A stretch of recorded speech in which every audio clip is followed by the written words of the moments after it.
Hi, I'm Kaylin Lepre with Mammoth Lakes Tourism, and today we're with Stacy Corless, who is a local hiking enthusiast and also the Mammoth Lakes representative on the Mono County Board of Supervisors. She is going to be talking to us today about fall hiking tips in the Eastern Sierra.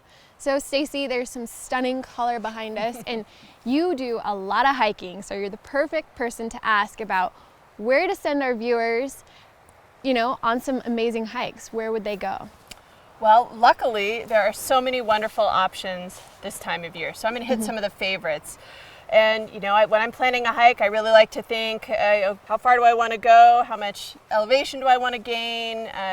What kind of activity level do I want to do? Let's start with some easy hikes. Convict Lake. Yep. The classic Eastern Sierra fall hike.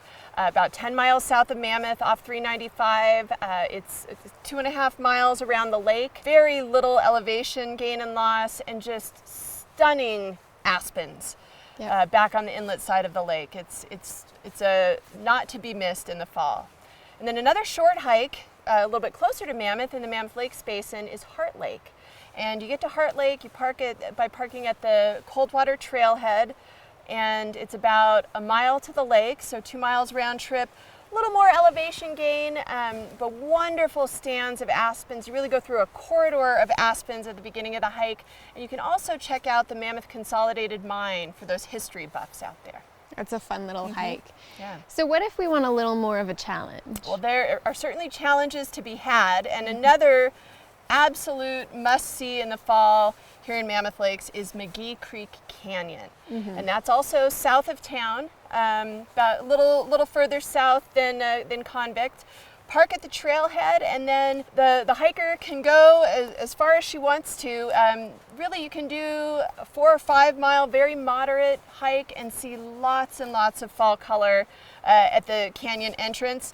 Another great challenging hike with lots of options is the High Trail. This is out of Agnew Meadows in the Reds Meadow Valley, west of Mammoth. And again, the High Trail, a little more challenging. You're going to gain maybe 1,000 feet in elevation, starting at about 8,000 feet, going through amazing stands of aspens with incredible views of the minarets and Mammoth Mountain and beyond. And you can go a 6 mile round trip hike. That'll take you to a wonderful overview of Shadow Lake. The more adventurous hiker can keep going all the way to Thousand Island Lake, and that would be about a 16 mile round trip hike. Wow. Hiking at any time of year is good for your soul, but what is it about Mammoth Lakes and the surrounding area in the fall that makes it so special? Well, Mammoth Lakes in Mono County are truly magical in the fall, with the aspens in full color, snow-capped peaks, cool, crisp mornings that oftentimes warm up into 70-degree days like the one we're enjoying today, clear blue skies. And it's also less crowded. We're busy summers and winters. Trails are a bit more cleared out, so you have some room to roam in the fall and really take it all in. It's It's wonderful. And another thing that's great about Mammoth Lakes in this area in the fall is there's some great bargains to be had, some great deals on hotel rooms and lodging.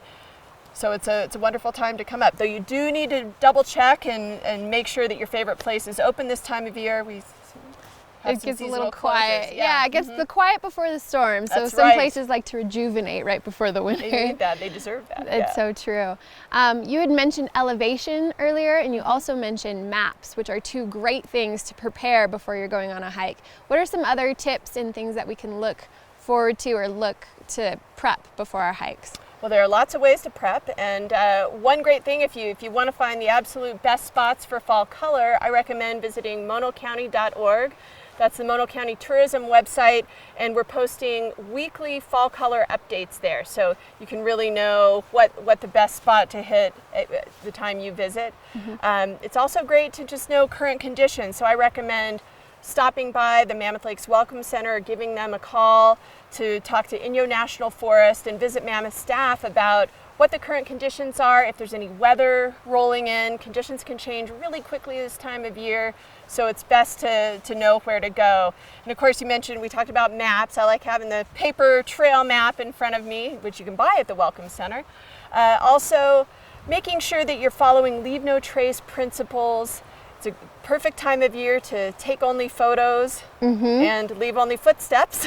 One of the best leave no trace Very principles. important, yeah. Also, make sure you have the 10 hiking essentials, some of which are, of course, water, food, layers of clothing. Matching jackets. Matching jackets are highly recommended. You always want to tell someone who's not in your hiking party what your destination is and when you plan to be back, so that if anything goes wrong, they can find you. You can also go to visitmammoth.com for more inspirational fall videos and how-tos, and you can also go to mammothtrails.org for more information on some of the hikes that Stacy had mentioned earlier.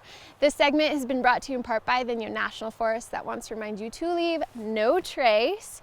And Stacy, thank you so much for being with us today. Thank you, Kaylee. Yeah, and thank you guys for tuning in. This has been your reminder that the mountains are calling.